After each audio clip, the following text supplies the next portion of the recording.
1 अगस्त को हुए supreme court के फैसले के समर्थन में भीम अनार्य राष्ट्रीय प्रमुख भावाधस भीम की अध्यक्षता और आकाश आनंद के संचालन में समर्थन सभा और जॉइंट प्रेस कॉन्फ्रेंस का आयोजन हुआ। माननीय सर्वोच्च न्यायालय द्वारा अनुसूचित जाति जनजाति की सूची में उपवर्गीकरण के माध्यम से पृथक आरक्षण दिए जाने को उत्तर प्रदेश के साथ अन्य राज्यों की सरकारों को वैधानिक मान्यता दिए जाने का निर्णय ऐतिहासिक और स्वागत योग्य बताते हुए पत्रकारों को संबोधित करते हुए यूपी प्रेस क्लब में विभिन्न वंचित समाज के प्रतिनिधियों ने संयुक्त प्रेस वार्ता में कही। संयुक्त प्रेस कॉन्फ्रेंस में लखीमपुर से आए श्री वाल्मीकि ने कहा कि सुप्रीम कोर्ट के निर्णय उत्तर प्रदेश में लागू होने से समाज के अंतिम व्यक्ति मेला उठाने वाले वाल्मीकि समाज और स्वच्छकार समाज की अन्य उपजातियां की सामाजिक आर्थिक शैक्षणिक स्थिति में सुधार होगा। रामपुर से आए भीम अनार्य राष्ट्रीय प्रमुख ने कहा कि जो लोग सुप्रीम कोर्ट के फैसले का विरोध कर रहे हैं वह न बाबा साहब के अनुयायी हो सकते हैं न संविधान को मानने वाले हो सकते हैं।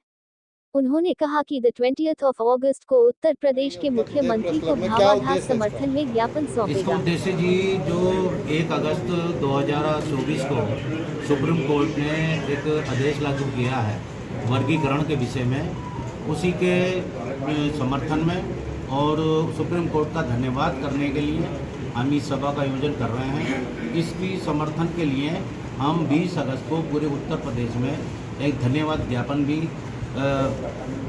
संगठनों के माध्यम से प्रदेश की मुख्यमंत्री माननीय योगी आदित्यनाथ जी को भेजने का प्रयास करेंगे और जिसमें हम ये मांग करेंगे कि जो कोर्ट ने जो ये आदेश लागू किया है उसको तुरंत लागू करने का कष्ट करें। जो कानून पास हुआ है उससे क्या लाभ मिलने वाला है? जो समाज के लोग हैं किस तरह के लाभ मिलेंगे? उससे ये लाभ मिलने वाला है कि जो वंचित जातियाँ हैं जैसा वाल्मीकि हैं, हेले हैं, डोम हैं, हलालकोर हैं, लाल बेटी हैं, खटीक हैं, हलाल और क्या नाम है लाल हाड़ी है और अनेकों जातियां हैं जिनको आरक्षण का अभी तक लाभ नहीं मिल पाया। ना तो उनका कोई आईएएस है, ना उनका कोई आईपीएस है, ना उनको कोई पार्लियामेंट में एमपी है, ना कोई विधायक है। आरक्षण जब हो जाएगा और उसका वर्गीकरण हो जाएगा तो उन लोगों की जातियों के लोग भी आईएएस भी बनेंगे, आईपीएस भी बनेंगे और विधायक और एमपी भी बनेंगे। यही चाहते हैं, ये लाभ होने वाला है।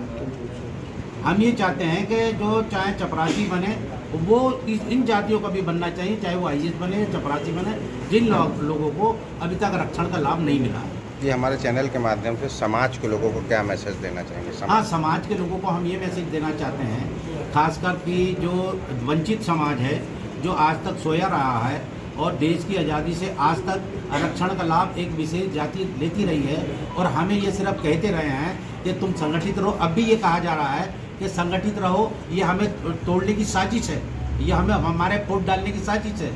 तो उसका मैं एक उदाहरण देना चाहता हूँ कि आज तक आज़ादी से लेकर आज तक जो दलितों की जो अपने आप को अम्बेडकरवादी कहते हैं और अपने आप को प्रमुख दलित नेता कहते हैं, उन्होंने एक भी काम ऐसा नहीं किया है जिससे कि ये कहा जा सके कि ये वंचित जातियों के लिए है।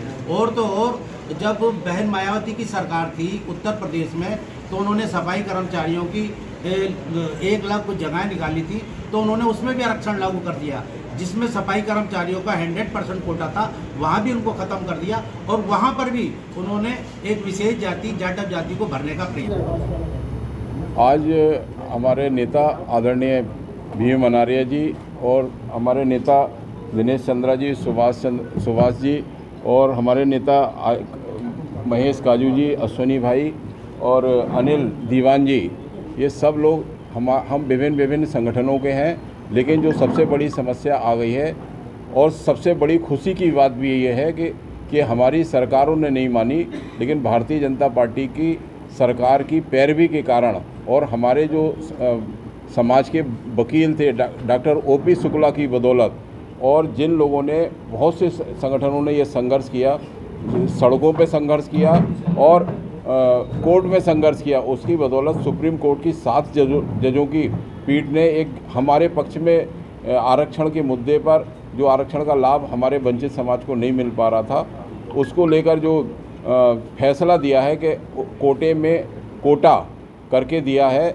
लेकिन आज उसका वो लोग विरोध कर रहे हैं जिन लोगों को उससे पहले ही उसका लाभ ले चुके हैं। जब ऐसे वंचितों का लाभ लेने की सुप्रीम कोर्ट ने सोचा और फैसला दिया तो वो लोग विरोध कर रहे हैं। मेरा अनुरोध है दूसरी बातों के लिए सामाजिक जो रिपोर्ट थी समाज को बराबर करने की, उस रिपोर्ट को उसको लागू किया जाए और हम साथ ही सुप्रीम कोर्ट के आदेश की स्वागत करते हैं कि हम वंचितों को भी अब लाभ मिलने जा रहा है।